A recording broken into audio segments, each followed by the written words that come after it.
So today we're going to talk to you about what does it take to actually make a good quality weld.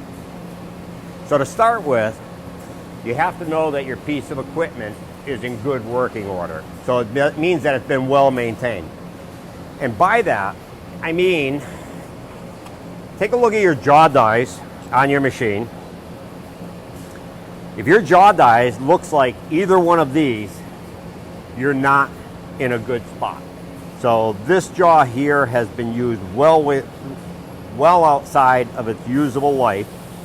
The corners are all worn. You've lost that crisp edge, just gone well beyond its useful life. This jaw die here, somehow we had a mishap, hot weld, whatever the case, you've lost that crisp edge, you have protruding factors, this jaw die needs to be replaced. Your dies on your machine should look like this. Flat surface, no debris, sharp edges, sharp corners. If you maintain your jaw dies with a stone, keeping them in this condition, they'll give you good service life for a long period of time. But you have to start with good jaw dies. The calibration on your machine. If your machine is out of calibration, it's not going to weld correctly. Your settings. These are the settings for this welder, and based on the material that you would be using, you need to know that all these settings have been set according to the material you're welding to. So today we're doing some 1-inch 035 bimetal. So if I follow that bimetal schedule across, I know that my jaw voltage needs to be between 4.7 and 5.0. My current cutout needs to be at 1 3/4. My upset regulator at 60 psi. My selector switch in the low position. My clamping pressure on my teeth at 80. And my clamping pressure at my back edge between 10 and 30. And I need to be in the top or B link hole.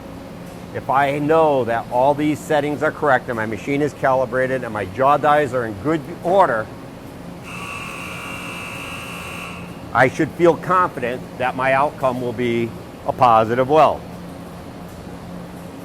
So in order to do this, make sure that your jaws are clean. Always use compressed air. Blow out any debris. If you have a shop rag, a little bit of machine cleaner, water base, put it on here and shoe shine. That'll clean off any existing debris that might be stuck on the bottom. Bring your jaws to your forward position. Always wipe your stock off. The material is metallic and magnetic slightly. It will pick up the debris from around your shop, whether it be weld flash or small shards of material. So I'm going to put this in, align it to the center, hold it with my positioning handle. I'm going to repeat the process on the other side, wiping my material, place it into the jaws, up against the backup guides, and then clamp it, bring my hooks up. And one thing I failed to mention earlier, your backup guides need to be on the appropriate step to accommodate tooth pitch. This means that the step that it's on allows the material on a tooth edge to stick out beyond the jaws, tangent to the bottom of the deepest gullet. So if you look in here, you can see that's exactly where this material is sitting.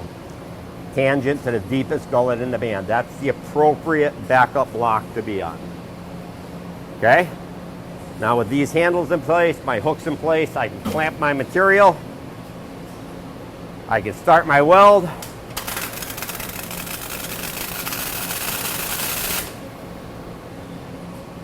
Grab my compressed air. Blow off any debris that may have landed on the top from my welding process. Go to my neutral position. I'm going to unclamp, move this out, and reposition my material to the anneal position. I'm going to clamp it, and I'm going to do my anneal pattern. Comes up, I get my dull burgundy red, cover it, I can see the glow, take it away in ambient light. The glow goes away. I know that I'm at my 1100 to 1150 degree range for my bimetal material. If all these factors are followed, you'll end up with a good, strong weld that your customer will be happy with. But all those factors need to be in place. Your machine needs to be well calibrated.